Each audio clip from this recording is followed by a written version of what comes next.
Donc, bonjour à tous, ceux que j'ai pas salués directement. Et donc là, on a vu en première partie un peu voilà, tout ce qui était aspect leadership. Et là, on va voir qu'est-ce que c'est être un serviteur. Donc, il y aura 2 points, être un serviteur, et ensuite, on va axer sur la consécration du serviteur. Donc, Jésus lui-même, en Luc 22, verset 27, a dit: Je suis au milieu de vous comme celui qui sert. Donc, Jésus, c'est lui l'exemple parfait du serviteur. Et dans le service, ce qui compte, c'est pas ce qu'on va faire forcément en premier, c'est ce que l'on va être. Parce que le désir de Dieu, plus que nous on fasse des choses, son désir c'est de nous façonner à l'image de son Fils. C'est de nous façonner à l'image de Christ, le serviteur parfait. Et ce qui compte, c'est pas forcément pouvoir quelque part rendre service à Dieu, parce que Dieu il n'attend pas qu'on lui rende un service. Mais il attend de nous qu'on soit des serviteurs avec un cœur de serviteur. Le principal, c'est pas de servir pour devenir un serviteur, mais c'est d'être un serviteur. Et le fait d'être ce qu'on est, un serviteur de Dieu, dans notre être, dans ce qu'on est, dans notre nature, si on est un serviteur de Dieu, eh ben alors ça va se traduire par être au service des autres, au service de l'Église, et puis ça va se traduire par des choses concrètes. Mais le fait de faire des choses dans l'Église ne va pas faire de nous forcément des serviteurs de Dieu. C'est ça le point essentiel de la première partie qu'on va voir. Et donc on va voir dans Matthieu chapitre 20, versets 25 à 28, si quelqu'un veut le lire.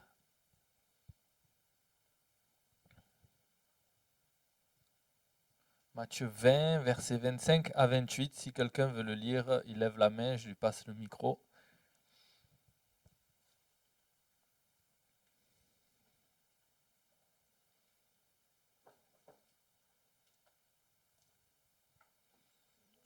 Allez.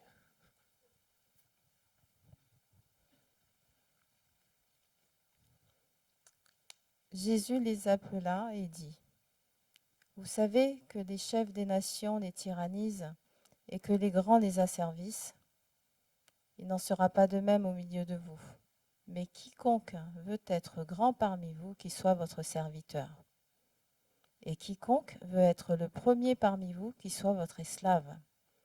C'est ainsi que le Fils de l'homme est venu, non pour être servi, mais pour servir et donner sa vie comme la rançon de plusieurs. Amen. Alors là, au verset 26, on a un mot pour serviteur. La traduction de ce mot, c'est diakonos. Ça vient d'un mot grec. Et donc, si vous voulez, le grec, c'est diakonos au verset 26. Et au verset 27, par contre, Jésus parle d'être esclave et le mot, c'est doulos. Et donc là, si vous voulez, je vous donne pas juste des termes comme ça, mais c'est parce que vraiment, on a un aspect de la double dimension du serviteur de Dieu. En fait, on est serviteur, on est à la fois diakonos et à la fois doulos. Il y a d'autres mots dans la Bible qui parlent du service, mais vraiment, là, ça nous montre une double dimension. Alors, diakonos, ça va être le sens, la racine, elle vient quelque part du mot poursuivre, chercher. Elle nous parle que ça vient d'un mot qui parle d'une course, de courir après. Donc on a traduit ça par poursuivre dans le cours. Et donc, quelque part, il y a cet aspect de rechercher le besoin. On est un serviteur, on est là, mais en fait, il y a cette dimension de un serviteur à la tâche qui cherche comment il peut répondre aux besoins finalement des gens qui servent. Donc il y a cet aspect de chercher le besoin. Et doulos, c'est une dimension de esclavage, en fait, d'obéissance, d'abaissement, de mort à soi-même, de souffrance dans le service. C'est vraiment l'esclave, la racine, elle vient du mot lié, enchaîné. Et donc, on a cette double dimension avec diakonos qui nous parle du dévouement et avec doulos qui nous parle de la soumission. mais la soumission vraiment en termes d'esclavage. Et si vous voulez, ça c'est un des aspects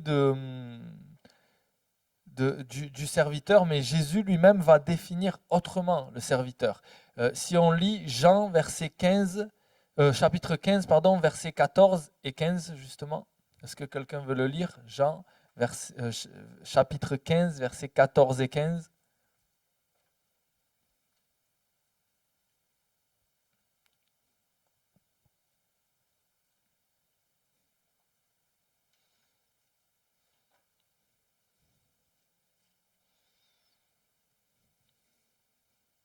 C'est bon? Est-ce que quelqu'un là? Quelqu'un veut le lire? Vous pouvez le lire? C'est bon. Allez. Vous êtes mes amis si vous faites ce que je vous commande. Je ne vous appelle plus serviteur parce que le serviteur ne sait pas ce que fait son maître. Mais je vous ai appelé ami parce que je vous ai fait connaître tout ce que j'ai appris de mon Père. Amen. Alors là, on voit que finalement, Jésus, il dit à un moment donné, vous voulez être grand, il faut que vous soyez serviteur. Il faut que vous soyez, celui qui veut être grand, il faut qu'il soit l'esclave, le serviteur de tous. Et puis à un moment donné, il dit, mais moi, je vous appelle mes amis. Vous n'êtes plus mes serviteurs, je vous appelle plus serviteurs, je vous appelle mes amis. Et la troisième qualité, on a vu donc premièrement dans la première définition qu'il fallait du dévouement. Ensuite, on a vu qu'il fallait de la soumission. Et ensuite, là, on voit qu'il faut de l'amour. Parce que un ami, il y a cette dimension dans le discours de Jésus d'amour. Voilà. On ne fait plus les choses parce qu'on est obligé. Parce que Jésus ne nous considère pas comme un esclave. Il nous considère comme un ami. On ne fait plus les choses comme obligé, soumis de force, parce que sinon on va prendre un coup de bâton, mais on fait les choses parce qu'on aime. Mais ce qui est étonnant, c'est que finalement Jésus, lui, il nous définit comme un ami, mais si par exemple on regarde dans les épîtres de Paul, par exemple Paul dans Philippiens 1, chapitre 1, verset 1, il se définit lui-même comme un esclave. Alors en fait, ce qui est important dans la façon dont on se considère en tant que serviteur, c'est comprendre que Jésus nous considère comme ses amis, mais nous-mêmes, nous devons nous considérer comme ses esclaves, comme ses serviteurs. On doit se considérer vraiment comme quelqu'un qui appartient à Dieu pour le servir. Et ça, c'est vraiment ce qu'on peut retrouver. Par exemple, l'apôtre Paul lui-même se définissait comme un esclave. Et je réfléchissais et je me disais, finalement, pour nous, quand on parle de Paul, c'est waouh, l'apôtre Paul, le grand apôtre Paul. Effectivement, on peut le dire avec tout ce qu'il a fait. Et aujourd'hui, 2000 ans après, on bénéficie des lettres de Paul et on en tire vraiment quelque chose d'extraordinaire. Et son œuvre, tout ce qu'il a accompli, c'était vraiment un grand apôtre. Mais lui se définit comme un esclave. Et là, on voit vraiment la dimension. Celui qui veut être le plus grand, qu'il soit votre esclave. Celui qui veut avoir une position élevée finalement par lui-même, il n'a pas compris. C'est vraiment être au service des autres. C'est vraiment être au service de Dieu et non pas vouloir se monter nous-mêmes, se glorifier. Mais finalement, c'est la personne de Jésus, c'est la personne de notre Maître qui va nous donner la valeur dans notre service. C'est celui qu'on sert qui nous donne du prestige dans le service. Ce n'est pas le fait que nous soyons exceptionnels, c'est le fait que notre Maître est exceptionnel qui fait que ce qu'on fait va être extraordinaire. Et c'est pourquoi on peut conclure en disant que la relation avec Dieu, elle doit primer sur mon service pour lui. Ma relation, elle doit être plus importante. Et plus on va connaître Dieu, plus on va être apte à le servir. C'est exactement le fait que nous soyons les amis de Christ, le fait que nous ayons cette intimité, le fait que son cœur commence à se refléter sur notre cœur, qui va faire qu'on va devenir des serviteurs et qu'on va être efficace dans notre service. Alors il y a d'autres termes pour le service. Il y a notamment liturgia. Bon, ça a donné liturgie en fait. Et c'est dans le contexte de sacrifice, du ministère de sacrificateur, vraiment. Je vous laisserai retrouver ça dans le cours avec les passages dans lesquels ils sont employés. Après, il y a latreia, qui signifie plutôt offrir un culte. C'est la racine, par exemple, du mot idolâtrie. Latreia, latrie, c'est l'adoration. L'adoration, voilà, c'est s'approcher de Dieu. Voilà. Et donc, je vous laisserai pareil retrouver dans le cours les différents passages où ce mot est employé. Mais ce que j'aimerais mettre en lumière là, c'est que le Seigneur, il réclame qu'on soit ses serviteurs et qu'on soit des serviteurs avant de pouvoir le servir. Jamais le service ne fera de nous des serviteurs, mais le fait d'être serviteur fera que nous soyons au service de Dieu.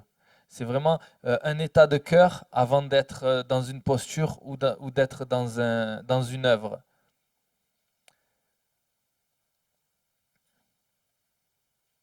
Par exemple, moi, quand je suis rentré dans le ministère en probatoire, ce qu'on appelle probatoire, c'est-à-dire, comme il disait Thibaut, en alternance avec le travail, tout ça. En fait, j'étais dans mon église dans laquelle je servais, dans laquelle j'avais mes amis, tout ça. Et puis, je suis rentré dans le ministère. Ah, ça y est, c'est officiel. Enfin, c'est officiel. Je suis rentré en formation pour le ministère. Et là, je me suis dit, mais comment je dois me comporter maintenant dans l'église? Est-ce que je dois changer de posture? Est-ce que je dois avoir... Et finalement, j'ai un peu tâtonné et je me suis rendu compte que ce qui était important pour Dieu, c'était le cœur. Et que le cœur, on l'avait déjà parce que ça correspond à ce qu'il avait déjà mis en nous. Et que finalement, c'est ce que moi j'avais dans mon cœur qui fait que je deviens un serviteur. Et non pas l'inverse. C'est pas parce que je suis un serviteur que maintenant je dois chercher à une posture ou être différent. Mais réellement, voilà, c'est ça. Ce qui compte, c'est être en proximité avec Dieu et que notre cœur soit vraiment un cœur sincère et un cœur de serviteur pour pouvoir être au service de Dieu. Voilà. On va passer à la seconde partie qui est justement la consécration du serviteur. Et là, j'ai ramené un petit objet que je vais aller récupérer.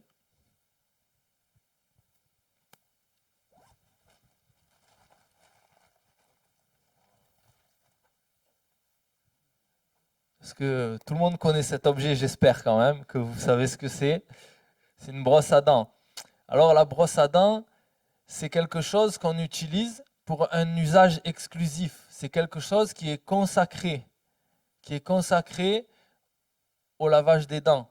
Si par exemple je commence à nettoyer le dessous de mes chaussures avec, elle est plus propre à son usage exclusif. Il faut qu'elle soit consacrée à sa fonction. Et on a cette idée, voilà, de consécration. Jésus a dit, nul ne peut servir deux maîtres. La consécration, c'est vraiment être réservé exclusivement pour le service de Dieu, être réservé exclusivement pour Dieu. On est consacré à Dieu. On ne peut plus, si on est serviteur de Dieu, si on est enfant de Dieu, qu'on est consacré, on appartient à Dieu et on est réservé pour le service de Dieu, pour cet usage, voilà, pour ce simple usage. Et quelquefois, on peut être là et se dire, voilà, l'église, on fait plein de trucs, on essaye de se développer dans notre vie, etc. Des choses qui ne sont pas forcément mauvaises. Mais il faut vraiment garder à l'idée que si on est là aujourd'hui, si l'église est là, c'est parce qu'elle a un rôle de service auprès de Dieu. Elle a un rôle d'évangélisation, de représenter Jésus, d'amener les perdus à Christ. Pourquoi? Parce que sinon on serait déjà dans le ciel avec Christ. Mais si on est là, c'est parce que Dieu a quelque chose encore à nous faire faire. C'est parce que nous avons encore un rôle de serviteur de Dieu sur cette terre et que notre vie, si on la vit encore dans notre corps, elle est réservée pour ça. Paul, il dit, mais moi j'aimerais déjà être avec Christ, mais à cause de vous, il faut que je sois encore ici. Il savait qu'il avait encore un service à accomplir pour Dieu. Et l'idée, voilà, c'est vraiment de savoir que si on vit dans notre corps, on vit pour Christ et on vit parce qu'on a un usage exclusif pour le Seigneur. Alors on va voir rapidement deux textes. En fait, un texte que j'ai séparé en deux parce que je ne voulais pas lire tout, mais je vais le lire rapidement. C'est Exode chapitre 11, versets 4 à 7. Alors là, on nous parle de Dieu qui va envoyer des fléaux dans le pays d'Égypte pour libérer son peuple. Et à un moment donné, il va dire à Moïse, voilà, là je vais envoyer un fléau. Et c'est une plaie qui va tomber sur les premiers-nés des Égyptiens. Et il va donner tout un processus pour que les Hébreux, pour que son peuple, le peuple d'Israël, ne subisse pas ce fléau. Et il va leur dire, donc on va voir, au verset 4, Moïse dit, « Ainsi parle l'Éternel, vers le milieu de la nuit, je passerai au travers de l'Égypte, et tous les premiers-nés mourront dans le pays d'Égypte, depuis le premier-né de Pharaon assis sur son trône, jusqu'au premier-né de la servante qui est derrière la meule, et jusqu'à tous les premiers-nés des animaux. Il y aura dans tout le pays d'Égypte de grands cris, tels qu'il n'y en a point eu et qu'il n'y en aura plus de semblables. Mais parmi tous les enfants d'Israël, depuis les hommes jusqu'aux animaux, pas même un chien ne remuera sa langue, afin que vous sachiez quelle différence l'Éternel fait entre l'Égypte et Israël. » Donc là, on voit vraiment le fléau que Dieu dit, je vais envoyer et je vais frapper tous les premiers-nés des Égyptiens. Et en fait, il dit aux Hébreux, prenez au peuple d'Israël, il leur dit, prenez vos enfants, mettez-les en gros, toute la famille dans la maison avec du sang sur les côtés de la porte. Et quand justement le fléau il viendra, il ne tombera pas sur vous parce que il sera déjà... la mort sera déjà passée, vous serez couverts par le sang et donc vous ne serez pas frappés par la mort. Donc ça, c'est vraiment, il y aurait tout un tas de choses à dire sur ça, mais on va passer. Mais en fait, voilà, Dieu est en train de dire il y aura une condamnation pour les premiers-nés égyptiens. Et puis, en Exode 13, verset 1, on voit que Dieu, il va dire quelque chose pour les premiers-nés, cette fois-ci d'Israël. Et il est écrit, l'Éternel parla à Moïse et dit, consacre-moi tout premier-né parmi les enfants d'Israël, tant des hommes que des animaux, il m'appartient. Alors là, on voit vraiment qu'il n'y avait que deux possibilités en fait. Quand on était un premier-né dans cette région, il y avait deux possibilités. Ou on était condamné par le jugement de Dieu, où on était sauvé parce qu'il y avait le sang sur la maison. Mais si on était sauvé par le sang, on était automatiquement consacré à Dieu. Parce que Dieu disait, voilà, maintenant, ils ne sont pas morts, les premiers-nés d'Israël, mais ceux qui ne sont pas morts, ceux qui ont été sauvés, ils m'appartiennent, consacre-les-moi.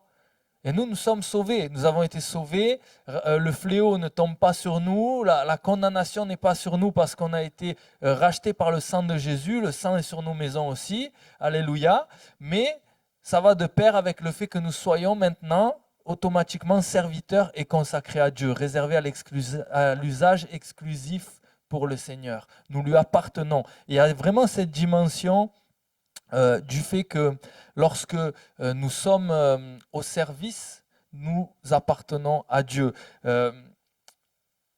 Dans Nombre, versets 8 à 14, on nous parle des Lévites. Et là aussi, on voit que Dieu parle de ses serviteurs. Et il va dire, tu sépareras les Lévites du milieu des enfants d'Israël et les Lévites m'appartiendront. Il y a vraiment cette dimension d'appartenir à Dieu. Le service, il découle vraiment de notre appartenance à Dieu. C'est pas un coup de main qu'on rend à Dieu, c'est vraiment le fait que nos vies, elles sont pour lui. Et Seigneur, vu que ma vie, elle est pour lui, qu'est-ce que je peux faire pour toi? Qu'est-ce que tu attends de moi? Avec ce que tu m'as donné comme compétence, avec les besoins que je repère autour de moi, comme on l'a vu tout à l'heure, ce serviteur, cette dimension de diaconos, celui qui va chercher les besoins et qui va dire, moi je peux le faire ça, parce qu'on appartient à Dieu. Et donc, si on continue, on voit que, en fait, si on ne comprend pas vraiment cette dimension d'appartenance, finalement, le service, ça va être juste un travail pour nous, ça va être juste du bénévolat, en fait. Je peux donner 1 heure, je fais du bénévolat, mais il y en a plein qui le font ça. Mais nous, c'est différent. Nous, ce qui est différent, c'est que nous sommes à Dieu et que c'est un appel divin sur notre vie, c'est une vocation qui nous pousse à faire ce que Dieu attend de nous.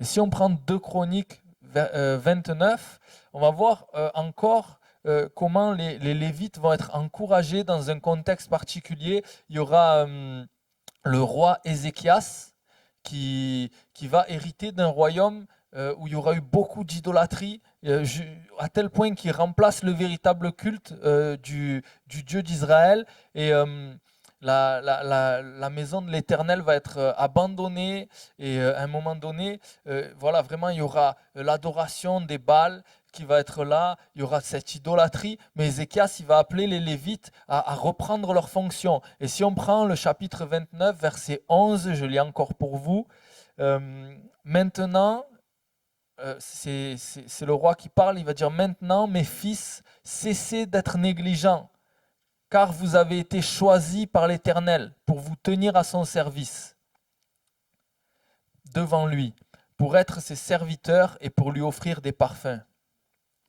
Le service auquel Dieu nous appelle, c'est avant tout un service pour lui et un service devant lui. Dieu,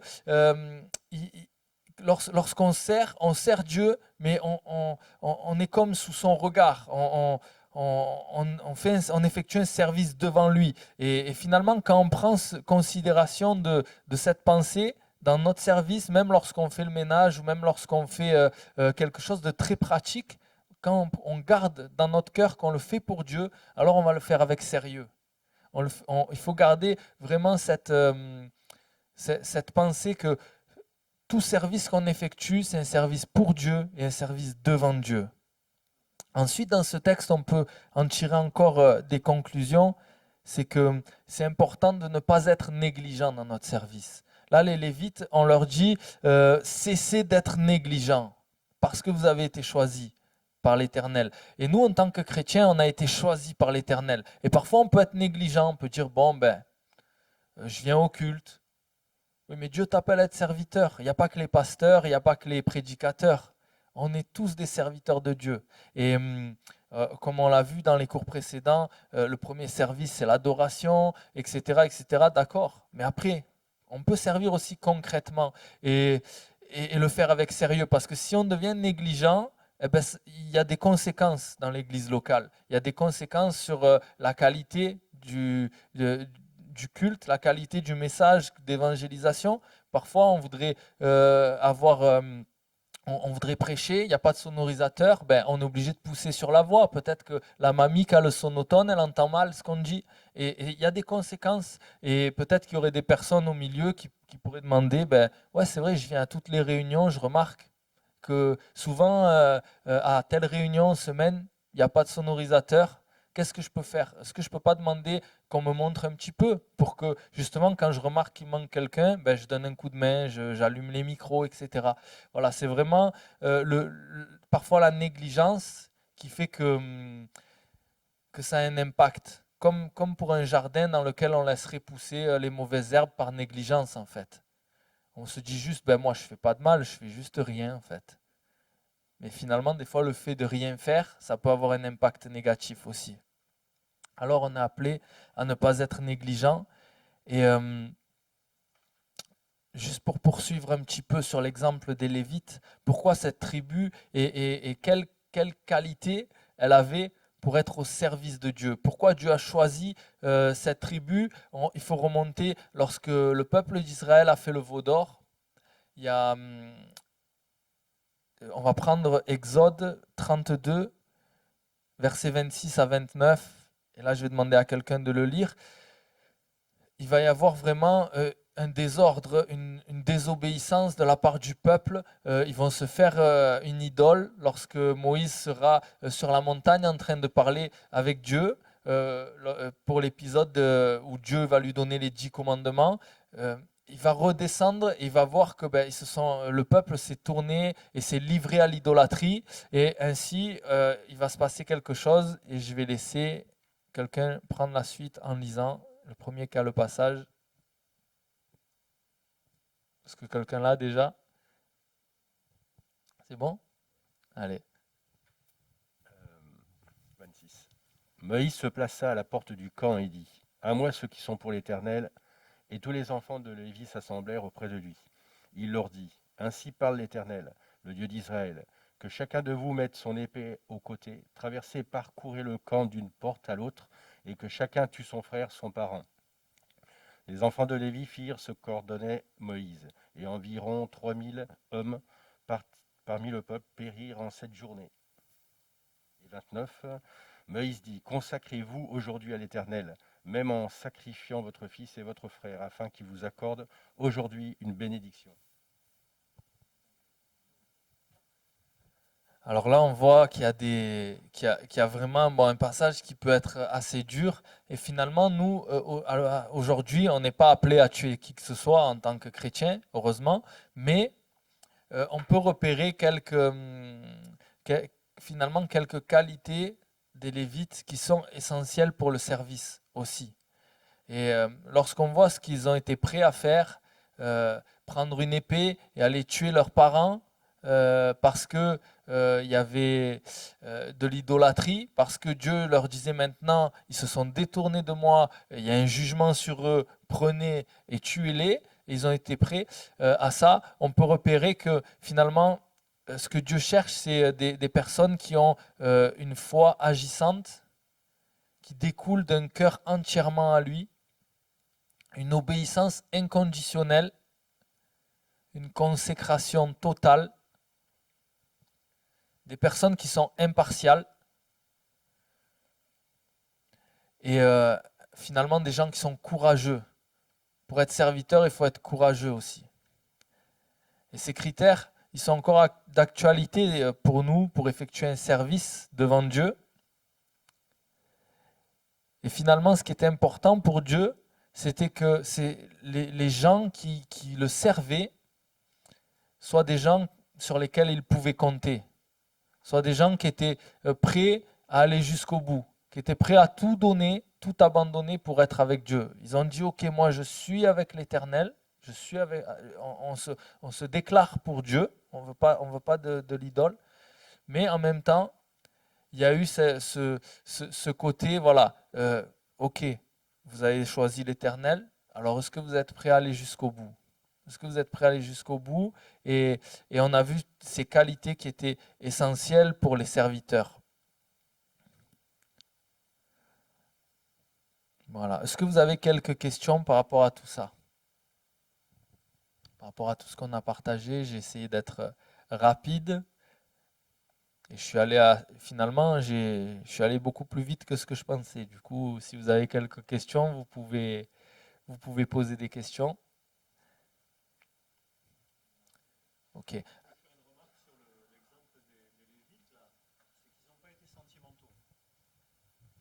Ce que je trouve intéressant sur l'exemple des Lévites de la consécration, c'est qu'ils n'ont pas été sentimentaux. Et je me dis, au XXIe siècle, c'est pas toujours simple de faire la part des choses. On insiste beaucoup sur l'amour, c'est le besoin des gens aujourd'hui, l'authenticité, l'amour.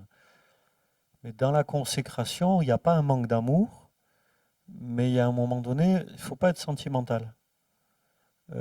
Là, les membres de la famille, c'était des idolâtres, c'était des impudiques, c'était des gens qui avaient renié par leur attitude le Dieu qui les avait sortis d'Égypte, qui leur avait parlé du haut de la montagne, qui leur avait dit vous ne ferez pas d'idole. Ils avaient fait exactement ce que Dieu avait dit clairement qu'il ne fallait pas faire. Et on peut toujours être sentimental dans ce genre de situation, surtout quand c'est des gens qu'on aime bien. Moi, je le sens comme une tentation d'être sentimental des fois. Mais je me dis, la consécration, c'est, on va pas être dur, on va pas être méchant, jamais, mais on va pas être sentimental. Celui qui se comporte mal, il se comporte mal. Et si s'il doit être sanctionné, si c'est Dieu qui le dit, c'est Dieu qui a raison.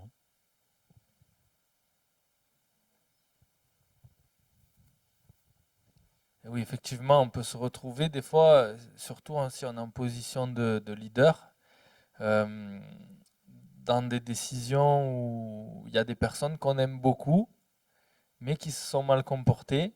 Et on doit pas, c'est là où l'impartialité, elle doit être là, parce que si c'était une personne que je connais pas, je la traiterais de telle manière, mais parce que je l'aime bien, parce qu'on a vécu des choses ensemble, est-ce que je vais la traiter différemment, ou est-ce que je vais faire ce qu'il faut pour son bien et pour le bien de l'œuvre de Dieu? Ça, c'est quelque chose, c'est vrai, merci Thibaut pour la remarque, parce que c'est vrai que c'est important parce que parfois c'est pas facile de prendre des décisions quand on a des personnes qu'on apprécie beaucoup humainement et avec lesquelles on a vécu certaines choses. Et là, c'était clair, c'était leur famille. Donc, c'était encore plus probant.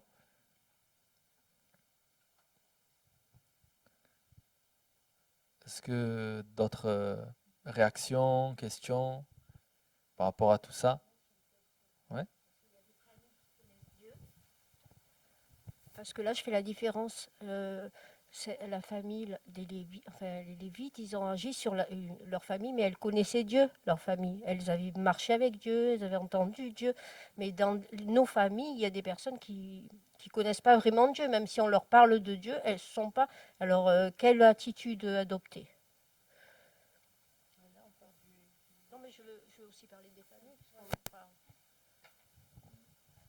Alors l'idée c'est que en fait là effectivement on parle plutôt en termes de personnes justement qui connaissent Dieu et qui se sont détournées de Dieu et il y a un jugement de Dieu, il y a une sentence et on parle voilà peut-être en termes de leadership quand il s'agit peut-être de reprendre quelqu'un, peut-être même de le discipliner quand nous les pasteurs on a affaire à des personnes qu'on doit discipliner, qu'on doit voilà qu'on doit reprendre parce il y a eu un mauvais comportement dans l'Église. On ne doit pas faire de favoritisme, on doit voilà.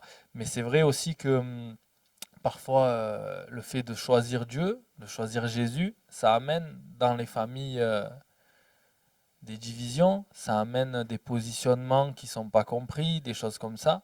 Et je pense qu'il faut faire preuve de sagesse, d'amour et de tolérance, mais aussi il faut toujours faut avoir un cœur entier pour Dieu, chercher sa volonté et la faire même si elle a un prix. Après on n'est pas là pour juger, et pour essayer de faire prendre des positionnements chrétiens à des gens qui n'ont pas le Seigneur. Parce que ça, c'est finalement, ça reviendrait à imposer une religion, et c'est pas ce qu'on prêche. Nous, on prêche l'évangile pour que les gens rencontrent Jésus et qu'ils réforment leur comportement parce que le Saint-Esprit va venir en eux pour les changer, pour les transformer. Non pas parce qu'on leur a imposé, non, ce que tu fais c'est mal, ce que tu fais c'est pas bien. Voilà. Mais après, c'est vrai que parfois, euh, on peut peut-être même s'il y a des gens qui étaient proches, des amis, de la famille, avec lesquels on faisait des choses et on devient chrétien, on va peut-être plus pouvoir faire les mêmes choses avec et ça va quelque part ça va mettre une rupture entre nous et eux, dans les relations qu'on va avoir. On est toujours plein d'amour, on essaye toujours d'être bienveillant, toujours présent pour les nôtres, mais en même temps, il peut y avoir un changement, un positionnement et quelque chose qui va faire que ben, il va y avoir, peut-être moi quand je suis venu au Seigneur, il y a des amis à moi qui ont continué à faire ce qu'ils faisaient avant, mais sans moi. Et du coup, ben, j'ai perdu des amis. Même si techniquement c'est toujours mes amis, on se voit plus, on fait plus rien ensemble, on n'a plus de commune mesure parce que voilà, mon cœur il est différent et que ben, ce qu'on faisait ensemble avant, on le fait plus. Et donc voilà, je sais pas si ça répond entièrement, mais ouais.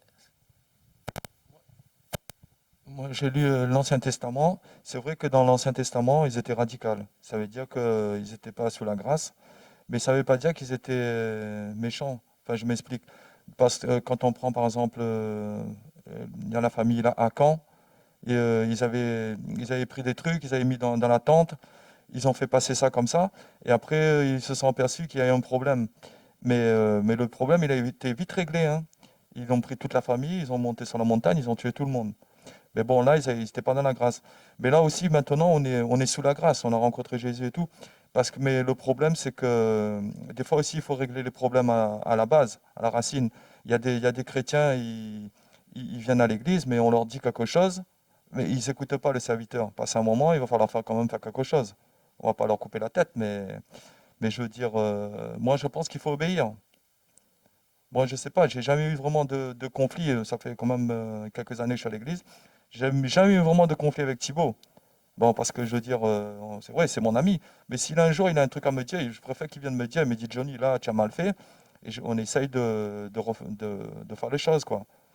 Mais si on vient à l'église et qu'on a un problème et que le pasteur nous dit qu'on a un problème et qu'on continue dans le problème, passe un moment, ça va pas aller parce que ça va pourrir tout le corps de l'église, quoi, quelque part, quoi. Voilà. Moi, je dis, il faut obéir. C'est tout. Et oui, on en revient à la dimension de la reconnaissance de l'autorité. Même si c'est mon ami, le pasteur, est-ce que je reconnais son autorité? Est-ce que je suis juste dans l'église parce que le pasteur, c'est mon ami? Non, non. Il y a une autorité qui est déléguée de Dieu et indépendamment du fait que Thibaut, c'est ton ami etc., s'il doit te dire quelque chose, ça lui fera peut-être du mal à lui-même de te dire ça, mais il le fera parce que Dieu lui impose. Et toi, ce que Dieu t'impose, c'est d'obéir à ce que Dieu te demande au travers de son serviteur. Ouais. Allez, puisqu'on est dans le partage, d'abord par ce que tu as dit, Johnny, c'est vrai que souvent la sanction, c'est pour éviter la contagion. Aussi, il faut comprendre ça. Que dans le cas des Lévites, là, ils se sont levés, mais c'est parce que l'idolâtrie est en train de se répandre partout. 600 000 personnes. Vous vous rendez compte, si tu fais rien, bientôt tout le peuple s'est retourné contre Dieu. Et d'ailleurs, c'est ce qui se passera plus tard. Ils vont tous périr au désert, hein. Israël a failli mourir au désert, ne jamais rentrer en terre promise. Et la sanction, elle a mis fin à la contagion, si on peut dire ça comme ça, hein. Et après, une deuxième pensée, je trouvais que c'était intéressant par rapport à ce qu'on partageait là, c'est qu'il y a des profils, même dans les peuples. En France, en Europe, en fait, il y a des profils. Ça, en sociologie, on apprend qu'il y a des peuples, je trouve ça intéressant, je vous le dis, et puis je repasse la parole à Sébastien pour la conclusion, mais il y a des peuples qui sont centrés sur la règle et le respect de la règle, le respect des principes. Il y a des peuples qui sont centrés sur les relations. C'est très intéressant. Parce que nous, en Occident, en France, les relations sont importantes, mais le respect des règles, le respect des principes sont importants. Encore plus en Allemagne, par exemple, qu'en France. Mais les principes, c'est important. Et l'Occident a fonctionné quand même sur des bons principes. Le droit, c'est très important. Vous voyez, par exemple, l'État, il y a une organisation. Vous allez en Afrique, ce n'est pas une critique contre l'Afrique, au contraire, je pense qu'ils ont quelque chose qu'on n'a pas nous. C'est les relations qui vont prévaloir. Les relations sont beaucoup plus importantes. Vous allez à un rendez-vous. Pour nous, en France, il faut être à l'heure au rendez-vous. C'est très important. On rencontre quelqu'un sur le chemin, on lui dit « Désolé, je suis pressé ». Mais dans la culture africaine, on ne dit pas « Désolé, je suis pressé », c'est mal poli. On s'arrête et on parle avec la personne. Et on arrive en retard au rendez-vous. Donc nous, on a un problème avec le rendez-vous qui est en retard, mais on n'a pas de problème avec celui qu'on a laissé sur le chemin. En Afrique, dans la mentalité, on ne laisse pas quelqu'un sur le chemin. Et par exemple, un collègue pasteur qui s'est installé là-bas en Afrique, il me disait, mais tu dis pas bonjour à quelqu'un, comment ça va? Tu dis, et tes parents, comment ça va? Et ton oncle, et ta tante, et ton cousin, et la maison. Il m'a dit, sinon c'est mal poli. On fonctionne complètement différemment. Et du coup, le rythme de la vie est complètement différent, parce que la relation va prévaloir. Je trouve qu'ils ont quelque chose que nous, on a perdu en Occident. La considération des gens. Alors, en disant cela, par exemple, on m'a dit, mais ça c'est peut-être je me trompe, mais on m'a dit qu'à Madagascar, qui est un pays du sud de l'Afrique, par exemple, c'est tellement accentué cette dimension de l'importance des relations, que quelqu'un, si vous lui posez une question, et et qui qui pense pense que que vous voulez vous voulez qu'il vous dise oui, il va vous dire oui, même s'il pense non. Parce que c'est la relation qui compte. Il ne veut pas vous froisser, alors il va dire oui s'il pense que vous voulez qu'il dise oui. S'il pense que vous voulez qu'il dise non, il va dire non. Il va vous dire ce qui vous fait plaisir. Il ne va pas mentir, parce que dans sa culture, lui, il ne ment pas. Juste, il fait plaisir. Bon, j'étais plus long que ce que je voulais. Mais je vous explique ça pour vous dire que des fois, dans la consécration, parce que c'était ça le thème, on va vouloir faire plaisir à l'un, on va faire plaisir à l'autre, et on va sacrifier des choses. À un moment donné, il y a un excès.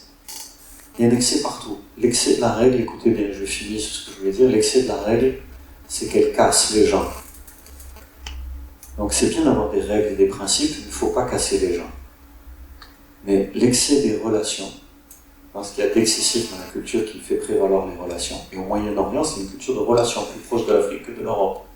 Israël, c'est plus proche de l'Afrique que de l'Europe dans la culture biblique. Les relations sont très importantes. L'excès de la relation, c'est que si tu fais tout pour faire plaisir aux autres, à un moment donné, tu ne fais plus plaisir à Dieu. Tu fais des compromissions. Tu trahis le Dieu qui t'a dit ce qu'il fallait faire. Tu trahis ta consécration. Et c'était ça qui était en jeu dans ce texte, c'est ça que je voulais dire. En jeu de la cohérence avec la consécration qu'on a envers Dieu, malgré les relations, malgré les relations. Voilà, merci Thibaut, amen. Et juste pour terminer, je vous donne un exercice à faire à la maison. Et là, cette fois-ci, je vous demande à chacun de le faire. Voilà, c'est la dernière fois, c'était juste comme ça, mais là, c'est vraiment quelque chose que je vais corriger. Donc, dans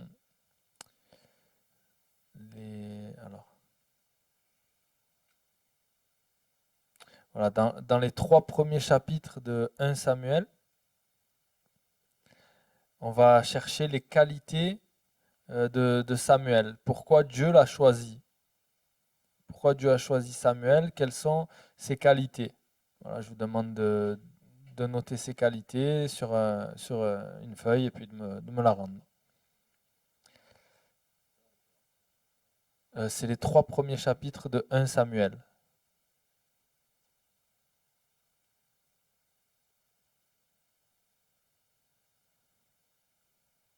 Donc voilà, c'est assez rapide. Il y a des passages qui parlent de Samuel. Vous regardez dans les 3 premiers chapitres et puis pourquoi Dieu l'a choisi, lui, quelles étaient ses qualités de serviteur. Voilà, on va terminer par la prière.